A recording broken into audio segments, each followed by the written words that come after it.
kind of feel unreal because we never had this big fun fair before. And so I'm very proud that they get to showcase what they've made this semester.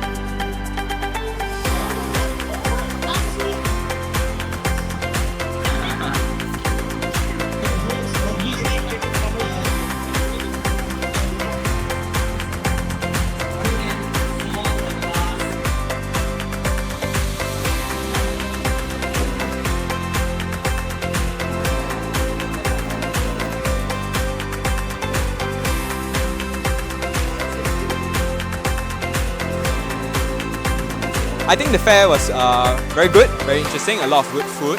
I spent quite a bit of time in the human library where I got to hear a lot of the stories from these students. I can see how Dignity has given opportunities to a lot of people who may not have the opportunities. It's a different lens that you get to see different side of education. People here, they are very, very good. Especially the students here, they are well managed. They are very well managed. They are very good.